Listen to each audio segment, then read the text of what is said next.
One of the very first courses I wrote for Construx back in 2000 was this quality course, an idea of how do you think of quality from the beginning? Because for a lot of organizations, quality means testing at the end. We're going to build it and then we're going to test it. And this was coming from manufacturing and how the world seemed to work as you build it, and then you see if it's right. And one of the things that we learned in the late 70s, early 80s, particularly from the work that Deming did in Japan, was like, you know what? It's often cheaper to build it right the first time than to build it and then build it again because you have to fix it. Now, if you get really good in the first attempt, you get lucky, well, sure, that's cheaper. But if you could do some small things to make sure that you build it only once rather than twice or three times, that's a lot cheaper. And so we started saying, okay, how do we get this concept instead of just testing at the end, which was used to be called quality control, i.e. that will control the quality as it leaves the factory, leaves the line, leaves the area, to something that Deming called quality assurance. That is, we are assuring quality throughout the steps and processes that it works. And so we built this class. I had taken enough of this stuff when I was with the Department of Defense and in telecommunications that I was pretty comfortable with this material. And I said, well, let's package this up. And we called it lots of things. And the current name is what we're calling this podcast, Total Project Quality.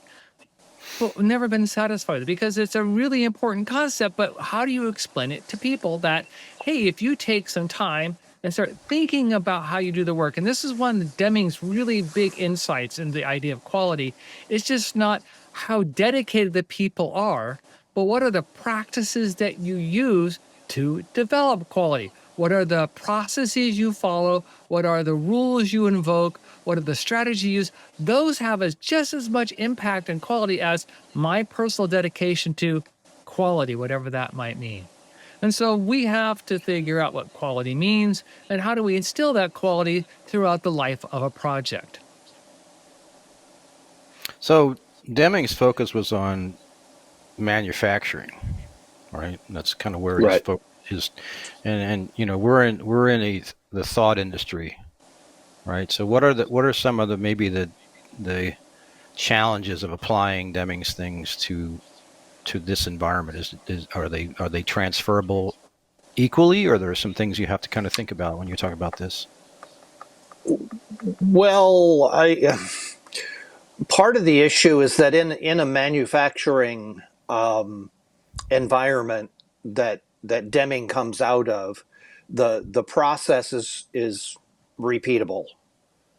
You have a process and you're trying to squeeze out random variation and you're trying to squeeze out systematic variation.